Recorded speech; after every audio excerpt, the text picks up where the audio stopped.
नमस्कार, फिर से स्वागत है आपका हमारे channel tutor for you learn to lead में। मैं रवि साहब फिर से हाजिर हूँ आज फिजिक्स के इलेक्ट्रोस्टैटिक्स का एक और टॉपिक लेकर। और इस वीडियो में हम लोग डिस्कस करेंगे कि अगर कोई एक रिंग है और वो यूनिफॉर्मली चार्ज्ड है। यूनिफॉर्मली चार्ज मीन्स मतलब कि उस पर जो चार्ज है वो हर जगह सेम है, मतलब चार्ज डिस्ट्रीब्यूशन यूनिफॉर्म है। और उसका जो एक्सिस है मतलब उसके सेंटर से जो लाइन गुजर रहा है वहां पर कोई पॉइंट अगर रखा जाएगा तो उस पर इंटेंसिटी कितना होगा, हम लोग उसको आज फाइंड आउट कर रहे हैं।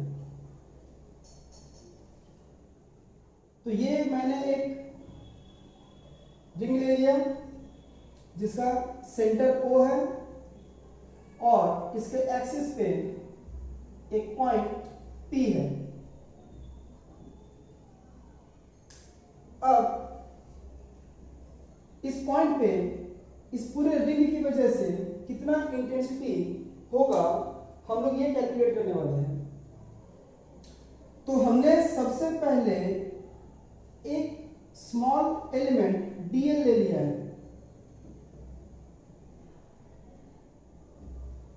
यहां भी और यहां भी इस पूरे रिंग में हमने ये मान लिया है कि चार्ज Q डिस्ट्रीब्यूटेड है, मतलब टोटल चार्ज इस पूरे रिंग का Q है और इसका जो लीनियर चार्ज डेंसिटी है वो लैम्डा है। लीनियर चार्ज डेंसिटी या चार्ज डिस्ट्रीब्यूशन के बारे में अगर आपको जानना हो तो आप इलेक्ट्रोस्टैटिक्स के प्लेलिस्ट में जाइए, मैंने इसके ऊपर वीडियो बना रखा है, आपको समझ में आ जाएगा। इसके अलावा इलेक्ट्रिक इंटेंसिटी पर भी वीडियो बनी है, वो दोनों वीडियो अगर आप देख लेते हैं तो ये वाला टॉपिक आपका एकदम क्रिस्टल क्लियर हो जाएगा। आइए देखते हैं अब आगे। तो इस पूरे रिंग में Q चार्ज डिस्ट्रीब्यूटेड है, तो इस स्मॉल एलिमेंट में हम लोग मान के चल रहे हैं कि चार्ज होगा dq।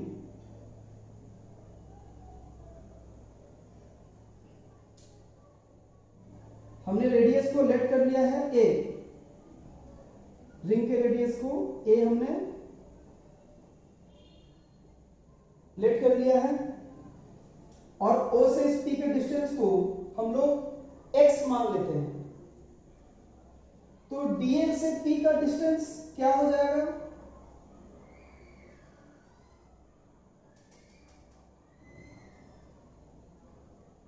वो डिस्टेंस हो जाएगा according to Pythagoras theorem √x² + a²। यहां भी सेम।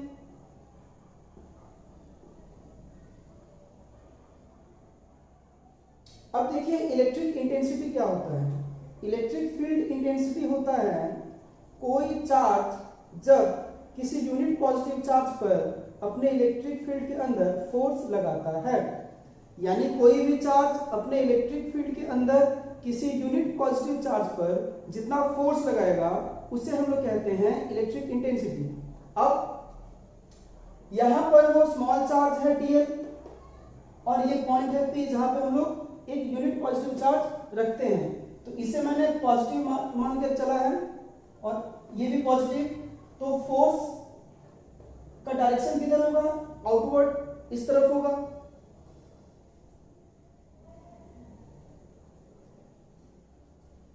माफ कीजिएगा ये ढंग से बन नहीं पाया है, ये इस तरफ होगा और इसका डायरेक्शन होगा इस तरफ। तो इस इंटेंसिटी को हमने लेट कर लिया dE, तो ये भी dE होगा। देखिए ये दोनों इंटेंसिटी अलग अलग डायरेक्शन में है बट इनका जो मैग्नीट्यूड होगा वो सेम होगा, इसलिए क्योंकि दोनों का चार्ज सेम है और दोनों सेम डिस्टेंस के लिए मेजर किया जा रहा है, तो दोनों का मैग्नीट्यूड भी क्या होगा? सेम होगा। अब हम क्या करेंगे, अब दोनों इंटेंसिटी के हम लोग वेक्टर कंपोनेंट्स निकाल लेंगे। हमें पता है किसी भी वेक्टर क्वांटिटी को हम लोग दो वेक्टर कंपोनेंट्स में हम लोग डिवाइड कर सकते हैं, यानी रिजॉल्व कर सकते हैं। एक हॉरिजॉन्टल वर्टिकल।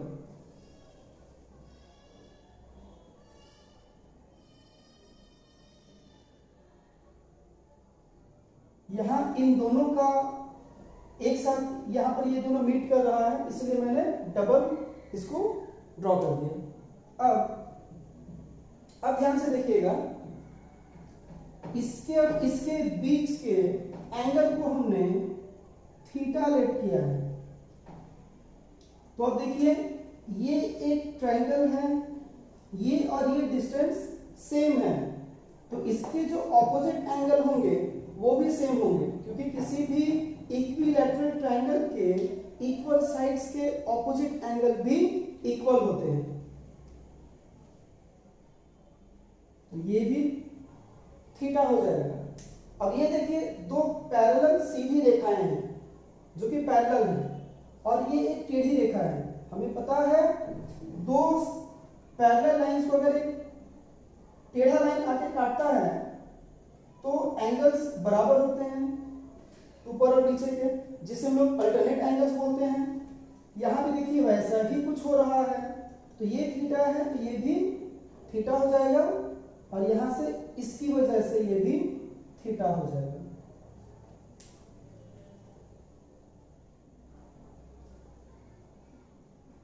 तो जब भी कोई वेक्टर कंपोनेंट वेक्टर के साथ थीटा एंगल बनाए तो वो उसका हॉरिजॉन्टल कंपोनेंट कहलाएगा। कोई भी वेक्टर का वो कंपोनेंट जो उस वेक्टर के साथ एंगल बनाता हो, उस एंगल को अगर हम लोग लेते हैं ऑब्जर्वेशन एंगल, मतलब जिस एंगल को हम लोग देख रहे हैं वो अगर वेक्टर के साथ बनाता हो तो वो हॉरिजॉन्टल कंपोनेंट होगा। मतलब ये थीटा एंगल इन दोनों के बीच बन रहा है, तो ये इसका हॉरिजॉन्टल कंपोनेंट होगा, और इसका वैल्यू होगा DE cos थीटा। जो हॉरिजॉन्टल कंपोनेंट होता है वो कोसाइन कंपोनेंट होता है, और जो वर्टिकल कंपोनेंट होता है वो साइन कंपोनेंट होता है। तो ये DE cos थीटा और ये DE sin थीटा। देखिए यहां पर आप देख के कंफ्यूज मत होइए कि देख के तो ये हॉरिजॉन्टल लग रहा है और ये वर्टिकल लग रहा है, ऐसा नहीं है। एंगल जिसके साथ हम लोग देखेंगे बनाएंगे उसको हम लोग हॉरिजॉन्टल लेंगे। एंगल इसके साथ बना रहा है तो ये हॉरिजॉन्टल कंपोनेंट है, और ये वर्टिकल कंपोनेंट, क्योंकि एंगल इसके साथ नहीं बन रहा है। सिमिलरली यहां भी कुछ ऐसा ही सिनेरियो होगा, ये D cos थीटा और ये DE sin थीटा। तो यहां से क्लियरली दिख रहा है कि ये वाला वेक्टर और ये वाला वेक्टर, मतलब इन वेक्टर्स के जो हॉरिजॉन्टल कंपोनेंट हैं वो एक दूसरे के एकदम ऑपोजिट हैं, और इक्वल तो ये पहले से ही थे, तो ये दोनों एक दूसरे को कैंसल आउट कर देंगे, तो सिर्फ बच जाएगा ये वाला, यानी कि साइन कंपोनेंट, वर्टिकल कंपोनेंट। तो हॉरिजॉन्टल कंपोनेंट कैंसिल हो जा रहा है, सिर्फ बच रहा है वर्टिकल कंपोनेंट। तो क्या ये सिर्फ यहां और यहां दो जगह पॉइंट लेने से हो रहा है? बिल्कुल नहीं। अगर हम लोग यहां पे और इसके ऑपोजिट यहां पे दो एलिमेंट्स लेते हैं तो वो दोनों भी सेम काम करेंगे, एक दूसरे को कैंसिल आउट करेंगे, यानी कि ये जो रिंग है, इस रिंग के हर एक जगह पे क्या हो रहा है कि दोनों साइड वाले जो हैं एलिमेंट्स वो एक दूसरे के कोसाइन कंपोनेंट को, यानी कि हॉरिजॉन्टल कंपोनेंट को कैंसिल कर दे रहे हैं। यानी कि इस पूरे रिंग में जितने भी पॉइंट्स हैं, ऐसा कोई पॉइंट नहीं है जिसके इंटेंसिटी का हॉरिजॉन्टल कंपोनेंट है, सब कैंसिल आउट हो जाता है, सिर्फ रह जाता है साइन कंपोनेंट, यानी कि वर्टिकल कंपोनेंट। तो हम यहां से कह सकते हैं कि DE इक्वल टू होना चाहिए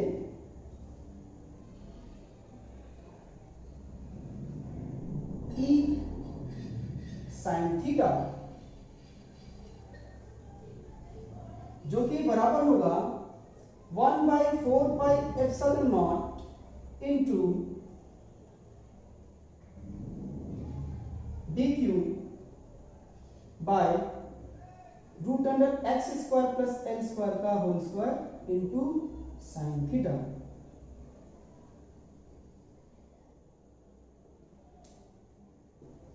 माफ कीजिएगा, यहाँ पर सिर्फ हम लोग डी साइन थीटा ही लिखेंगे, जो कि ये है स्मॉल इंटेंसिटी। तो इस dq के प्लेस में हम लोग क्या लिख सकते हैं? हमें पता है लैम्डा इक्वल टू होता है चार्ज बाय लेंथ। तो यहां से q इक्वल टू, ये स्मॉल अगर हो तो यहां से dq इक्वल टू लिख सकते हैं लैम्डा dl। तो 1/4 pi epsilon not into dq के प्लेस पे लैम्डा dl बाय, ये स्क्वायर हट जाएगा स्क्वायर रूट स्क्वायर की वजह से, तो एक्स स्क्वायर प्लस, माफ कीजिएगा यहाँ एल स्क्वायर मैंने लिख रखा है, ए स्क्वायर होगा, x square plus a square into, यहां से साइन थीटा का वैल्यू अगर हम लोग फाइंड आउट करें तो साइन थीटा का वैल्यू होता है परपेंडिकुलर बाय हाइपोटेन्यूज। परपेंडिकुलर यहाँ पे एक्स होगा और ये हाइपोटेन्यूज, ये परपेंडिकुलर क्यों? क्योंकि इस लाइन के साथ एंगल यहां बन रहा है। यहां का साइन थीटा क्या होना चाहिए? यहां का साइन थीटा निकालेंगे तो ये बेस होगा, तो यानी कि ये परपेंडिकुलर, तो ये हो जाएगा हमारा perpendicular by hypotenuse means x by root under x square plus l square. तो हम लोग का यहां पर जो DE नेट आ रहा है, मतलब टोटल जो DE आ रहा है, या डायरेक्ट हम लोग लिख सकें तो DE sine theta equal to क्या मिल रहा है? हमें मिल रहा है 1/4 pi epsilon not into lambda dl by x square plus a square to the power 3/2। अब हम निकालना चाहेंगे टोटल इंटेंसिटी। ये इंटेंसिटी, ये वाली इंटेंसिटी है सिर्फ ये स्मॉल एलिमेंट के लिए, सिर्फ एक वाले में, दोनों को मैंने लिया ही नहीं, सिर्फ एक के लिए। तो अगर पूरे का लेना है तो वो किस तरह होगा? वो कुछ ऐसा होगा, E equal to DE, integration of DE, और ये इंटीग्रेशन कहां तक होगा? 0 इंटू 2πr। मतलब हम लोग इस पूरे सरकमफ्रेंस के लिए निकालना चाह रहे हैं, तो इसका वैल्यू हो जाएगा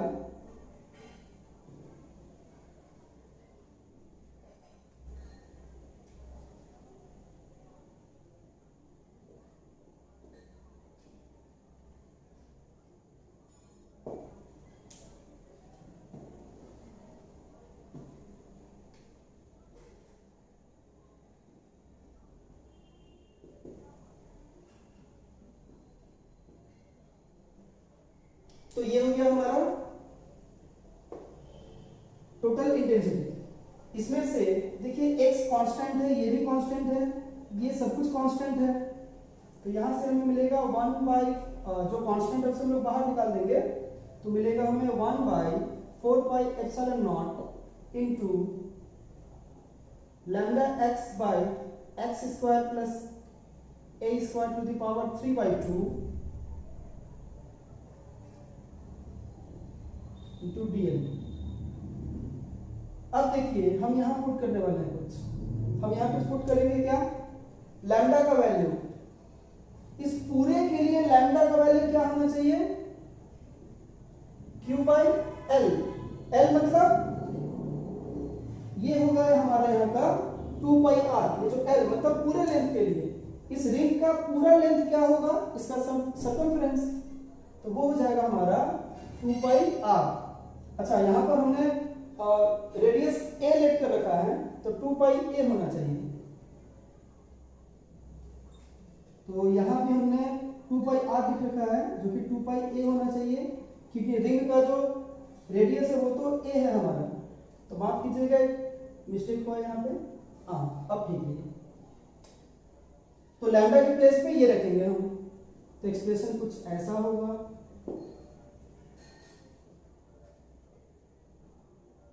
लैम्डा के प्लेस पे Q/2πa,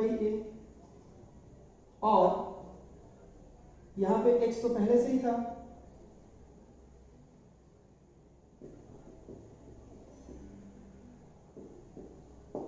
और dl इसका इंटीग्रेशन करेंगे तो आएगा 2 पाई a। 2 pi a actually l होगा, पूरा सर्कमफ्रेंस इसका 2 पाई a है, माइनस 0 2 पाई a ही होगा इंटीग्रेशन के बाद। ये 2 पाई a कैंसिल हो गया, तो हमें यहां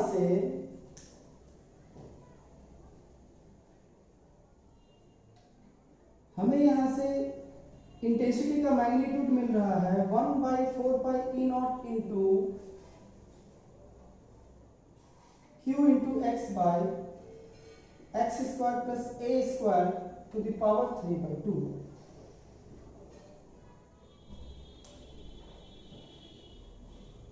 और इंटेंसिटी तो एक वेक्टर क्वांटिटी है, तो हमें इसका डायरेक्शन भी जानना चाहिए। इसका डायरेक्शन किस तरफ होगा? इस तरफ, यानी कि टुवर्ड्स ओपी। तो लिखेंगे ये along the axis of the ring. ये एक्सिस के अलोंग जा रहा है इसीलिए।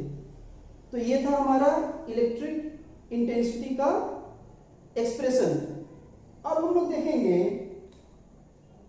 कि अगर x का वैल्यू 0 हो तो क्या होगा।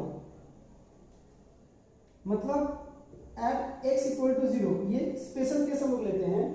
क्या होगा यहाँ पे अगर x का वैल्यू 0 हो जाए, यानी कि इनडायरेक्टली हम लोग कहना चाह रहे हैं कि इस रिंग के सेंटर पर x का वैल्यू 0 मतलब यहां ले रहे हैं हम लोग, तो इस रिंग के सेंटर पर इलेक्ट्रिक इंटेंसिटी कितना होना चाहिए। तो देखिए q इंटू एक्स का वैल्यू अगर 0 हो जाता है तो ये टोटल एक्सप्रेशन ही 0 हो जाएगा। तो अगर एग्जाम में ऐसा क्वेश्चन आ जाए, prove that the electric intensity due to a uniformly charged ring at its centre is 0, तो हम लोग अब यहां से आराम से प्रूव कर देंगे। तो ये था हमारा आज का टॉपिक। उम्मीद करता हूं कि आपको ये टॉपिक पूरा समझ में आया है। अगर नहीं समझ आया तो आप कमेंट बॉक्स में बताइए कि प्रॉब्लम कहां हो रही है। ज्यादा हेल्प चाहते हैं, व्हाट्सएप नंबर पे आप कांटेक्ट करिए। और अगर आपको समझ में आ गई है, अच्छा लगा है ये वीडियो, तो आप प्लीज लाइक कर दो और आप कमेंट भी जरूर करो कि अच्छा लगा है। शेयर करो बाकी लोगों में, ताकि बाकी लोगों का भी कुछ लाभ हो सके। और सब्सक्राइब तो आप जरूर कर दो। यहाँ चैनल का नाम लिखा है नीचे, चैनल के नाम के पास एक रेड कलर का सब्सक्राइब बटन होगा, आप उस पर क्लिक करो। उसके पास बेल आइकन होगा, आप दबा दो। पास में ऑल आएगा, ऑल को भी आप दबा देना। इससे क्या होगा, मेरे जितने वीडियोज हैं वो आप तक पहुंचते रहेंगे और आपका ज्ञान बढ़ता रहेगा। और इस लॉकडाउन के पीरियड में भी, या लॉकडाउन खत्म हो जाए उसके बाद अगर आप वीडियो देख रहे हो, तब भी आपका ये समय बिल्कुल भी जाया नहीं जाएगा और आप बहुत कुछ जान पाओगे। तो इसी के साथ मैं आपसे विदा लेता हूं। इस वीडियो को आपने पूरा देखा, इसके लिए धन्यवाद।